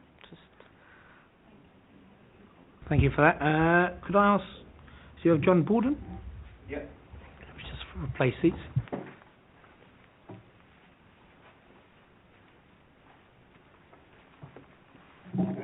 Somebody's already switched on for you. Yeah, lovely. Well, thank you. Firstly, I wanted to thank you guys, the applicants, for explaining a little bit more about the situation. I think it's interesting that you notified various authorities, but there's no consultation whatsoever with any of the residents who are going to be most directly affected by this. And I think for me personally, and I can't speak on behalf of all of the residents, I think it would have been helpful to have been alerted to some of the issues that you I think are going to be impacting residents, and some of the things that the measures you're putting in place. I think it, without wanting to go over the ground as already been mentioned, but I would like to reiterate that there has been and there is an issue with antisocial behaviour in Field End Road. I've been a resident on Field End Road for over 9 years now, and it's not something that is improving, at least from my experience, and my concern is that as a result of this premises variation, this licence variation being granted, then that problem will only get worse. And I'm not satisfied that the measures that have been discussed today are going to prevent that. Although I am encouraged that it's likely to be on occasion that the premises is going to be sort of open late for parties and so on. I think the addition of live music as well is something that concerns me. Noise on that street does travel incredibly far. A number of the premises on Field End Road open up directly onto the road, so any noise from the street directly impacts residents who are sitting in their front rooms trying to enjoy TV or have a meal in their homes. It is significant, particularly in the summer when you want to open windows. It's just not possible to do that, and in recent days that has been quite a challenge, given the heat. And I'm concerned that that's going to be more of a problem for us as residents moving forwards, should this variation be granted. So I'd want to find out more about the measures that are going to be put in place to prevent an increase in antisocial behaviour, to prevent an increase in noise. I appreciate the assurances from the applicant that there will be no extra noise, but I do find that hard to believe, and hard to understand how that's going to be effectively implemented. Also, measures on preventing clientele entering. That's something that was mentioned in the applicant's presentation. I'd like to know a little bit more about how that's going to be achieved without any door staff, unless it's there for private parties. And I'm also concerned about the impact of smokers on the street. Again, the cigarette smoke and vape fumes enter our properties when our windows are open, because they're directly above that. And I appreciate out the back that is likely to be better for us as residents, but our properties do extend to the back of the premises as well. It's not just the front, so it will still impact us. I appreciate that the licensees, the premises holders, can't do anything about existing issues on Field End Road, and whether that's been caused by any number of the other premises. I appreciate that's not something you can do anything about, but you can control any addition to an already existing problem. And I think I would want reassurances that that's going to be achieved before being in any way able to support the variation. I'm also interested that the applicant mentioned that they would like to manage the restaurant like a restaurant. If food is ceased to be served at 11:15, I don't see why the premises needs to remain open till 1:30, and that's quite a long time after last orders for food. And I wondered whether that might be something that can be considered. Yeah. Thank you very much. And the question that you asked about, you said you can't open your windows, especially it's been rather warm the last few days. Was that specifically noise or was it smoke as well, you said? I wasn't quite sure, because I was looking at the addendum sheet, which is page 4 of our addendum sheet, in terms of which shows the darker circles are where the residents who have objected, where they live. I'm keen to know, in how close proximity are you to the premises, the licensed premises here? Yeah. So I can see, you don't have to name, you have to specifically tell us which one it is, because I can see that they're all pretty sort of right close to each other. So the issue with sort of unable to open your windows, what's that? Smoke or noise or combination of both? It's a combination of both, yeah. So any people congregating on the street below smoking affects the residents in the flats directly above. What about you made a note point about people at the back. You said it won't be such a big problem. Why is that? Because are there not windows where this? Do you know where this little gap in the property is? Yes, yeah, I'm familiar with the property. I meant to say, and correct me if I'm wrong, I apologise, but I meant to say our properties extend to the back, so they do go out behind. So we will be affected by smoke. Will that smoke be directly under sort of windows, or is it a big wall? Because from my understanding, from what the licence holder has said, if that's the building, people go down the side, and there's a gap here, from my understanding, and that's where they're going to smoke. So if that's the back of the property, and the walls will go there, I expect windows. I wouldn't expect any windows up here. Yeah, so there are windows right at the front of the property. Then there are a couple of rooms. Then there's a small sort of garden yard with a passageway above that where access is gained to the properties. You can't access the residential properties from Field End Road. You have to go round the back through the passageway that Holly mentioned about. And then the 134 Field End Road extends slightly further, but it's my understanding from the diagrams that that's where the gap is, and that's almost directly below the sort of the back access, the garden sort of element of the property where people will sit out on an evening and Councillors, any questions, clarification? No. Okay, right. Now we move on to our discussion stage. Now I'm weary of the time. It's 1 hour 50 minutes. I know the licence holder has had a quick sort of comfort break. I'm just wondering if anybody else would like a quick 5 minute to go to the bathroom or anything, or shall we just carry on? Are we okay? Right. You okay? Yeah. Yeah, that's fine. Okay. Right. Okay, we're moving to the discussion stage. Right, I'll kick off, and this will be to the licence holders. Now, we've had representations from residents and responsible authorities. I need to ask a question about this soundproofing. I forgot to ask that question in terms of have you had an acoustic report done. What kind of volumes are we talking about? Because as it is, live and amplified and unamplified music, and a point made, I'm not quite sure who made it, but clapping, noise, dancing, whatever it is. Mark made it. Okay. How would you manage that? We don't have an acoustic report at the moment. We can have one presented if you want one, but we will later on the stage. We have tested the music in the premises and been outside, and there's been no sound being amplified outside at all. That's from our opinion. But if you need a report, then we can issue a report, no problem. Right, okay. This one to Stephanie.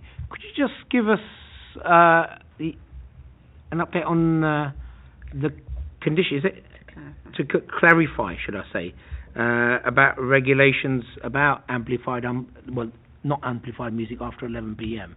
Because I know it's okay up to 11, but it has to be regulated after 11. Correct. Under the provisions of the Live Music Act, any entertainment before 11 is deregulated, unamplified. After 11 o'clock, it is regulated and therefore subject to conditions. So we can condition prior to 11 o'clock, but only after evidenced nuisance is found, we can't do it preempting a nuisance. It's helpful. And again, the question was asked about how many times a week you would have this. Obviously, you just started up the business. We don't know. This smoking at the back, I'm still not 100% understanding that.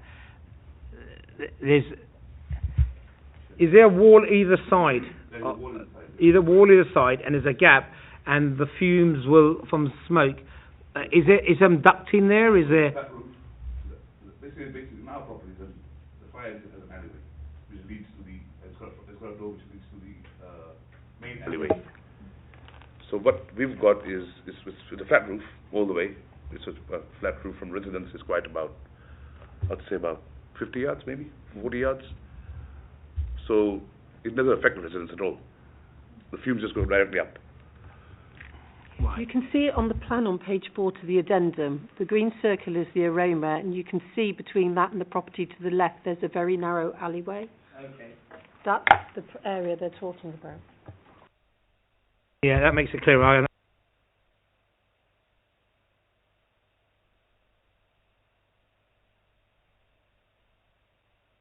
As you've heard from the residents, it's about the antisocial behaviour and the noise that's going to emanate. Taxis, your patrons want taxis. How do you manage taxis? We'll have a local number which we'll have at North Wembley we've got a local number which we've sort of had to deal with. I'm sure we'll do the same here. Uber is out there nowadays, so most customers will order an Uber, I guess, and go home. It's easily accessible to get home nowadays, so I don't see the problem them leaving or... Well, the problem, I'm saying, how would they notify your customers, or that, will they sort of sit outside and bib a few times, or what's the operandus for that? If the cab's ordered from ourselves, obviously they'll call us that the cab's outside. If it's an Uber, they get a notification on their phone saying the cab's outside, and yeah, I presume. Councillors, questions? Now you can go into it.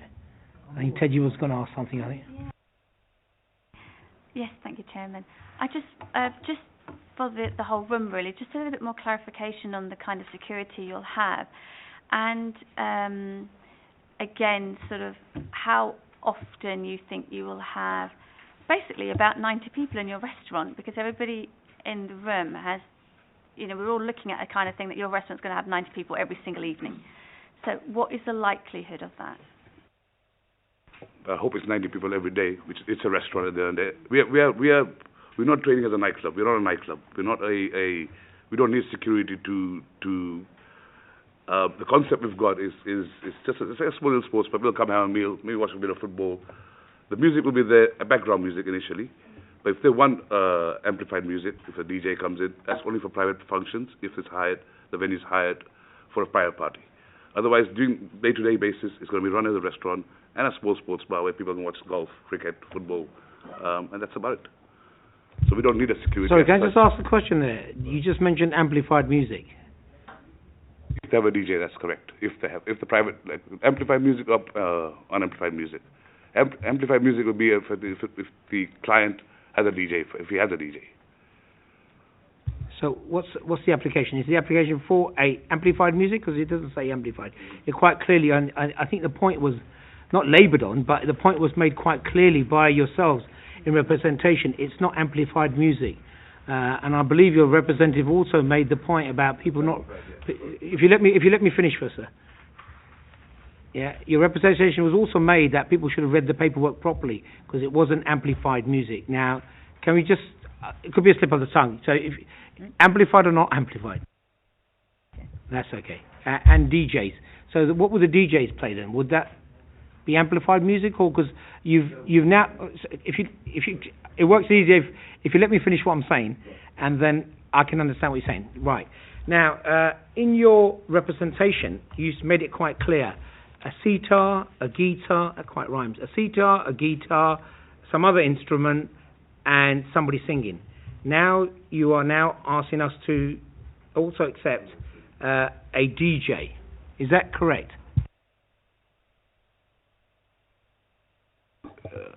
They're karaoke, for instance. They'll bring a system in, amplified music, should be singer. I just want to answer to my question, sir. So, are you now adding a DJ to your application? Occasionally, yes. Mrs. Waterford. Can I just clarify, with regard to the exemptions mentioned under the Live Music Act, that obviously you can carry on and do that quite lawfully up until 11. Can you just clarify, when you mentioned the amplified music, the potential DJ, karaoke, could you just mention the times that you're proposing to have that as well? So hopefully before 11. Right. Sorry, that doesn't answer it for me. I need to have a specific. It's not hopefully, it's not a maybe. Please let me just finish. I understand you're keen to answer it. Yeah. So, and again, once let me reiterate. It's on the representation you make now. This is why it's taken a long time. Yeah. Because I want to be absolutely thorough. Give everybody a fair chance to say their hearing. Yeah. So tell me exactly when is this amplified music going to stop? Because these goes into conditions. Yeah. So tell me exactly. Take a minute out. Talk to your representative. Talk to your partner, and then come back with a definitive answer, please. Because I don't think that she this is new to her as well by the looks of it, because she's shaking her head. So if you tell me what you're going to do, how you're going to do it, how you're going to manage it, and then we decide on that. Yeah. If you're going to change your mind every 5 minutes, then I'll give you 5 minutes. Have a chat, and then come back with a piece of paper and tell me exactly what you're doing.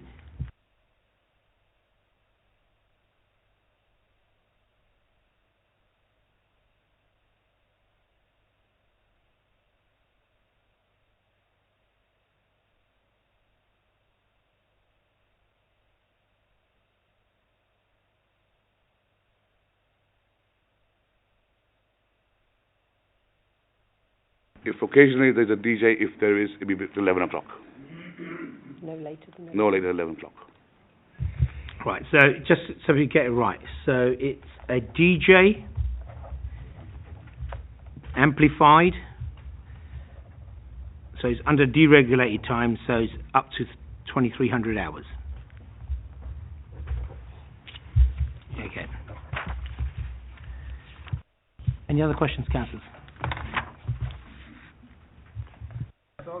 No, Chairman, I'm all right, thank you. Well, in terms of, now I understand, in terms of the variation that you're asking for, it's to increase the number of people to 65 to 90, to have an area space where people can sit down, watch a bit of football, cricket in my case, once again. Love my cricket. And this is for people who can either sit after they've had their dinner for a drink, or this is for, I think you said, business people coming in for or snack or whatever.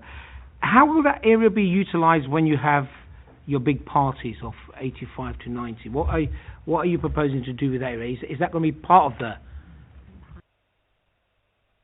If you have 85 to 90 people, if it's a private event, it's the whole event's theirs, so the whole area will be theirs. Right. In terms of the two doors, I saw on the front there were two doors on your plan. What about at the back? Is the back got two doors as well? Where this little alleyway where you propose smokers to, your regular smokers, sorry, to attend to? Yes, it has.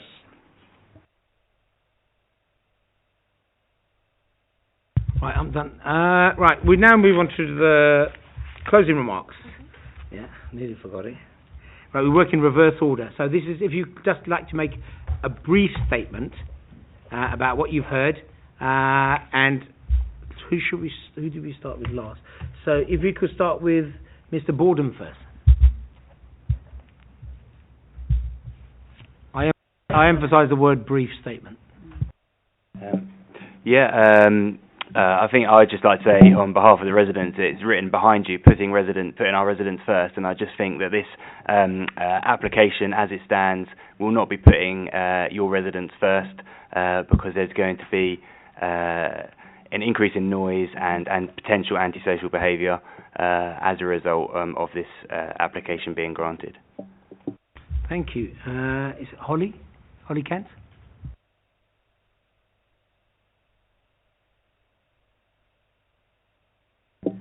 Yeah, it's pretty much the same actually. I noticed that as well. Residents first, obviously, it's a concern. And I think the bottom line was just we wouldn't have bought our property above a late night venue. It just wouldn't happen. You know, when we bought it, it was the Eastcote Tandoori. So I guess that's something to consider as well. Thank you. Thank you. Councillor Haggard. Yes, thank you, Chair. Thank you, Committee. I still stand by what I say, really. I'd like to have a really good look at the application. I don't think there are enough conditions in it, and I think it keeps changing all the time, and that would be my big concern. Thank you. PC Butler. No further to say, Mr. Chairman. Mr. Oakley. I would just like to add that the previous premises of the Aroma Lounge in North Wembley that the applicant refers to is a totally different type of premises. It is a detached premises, which is totally different to the one in Eastcote. Therefore, I don't think it's fair to use that as a comparison. Rest assured, as a committee, we know what weightings to put on that. It's Waterford. Nothing further from me, Chairman. Thank you. Thank you. Stephen. Can I just have a clarification on the off-sales and open container, which was mentioned Too late for that? early. Just the final... Other than that, nothing to add, Chairman. Thank you. Okay, in conclusion, I think we've tried to put to you that this is not a nightclub venue. It's not a loud party premises.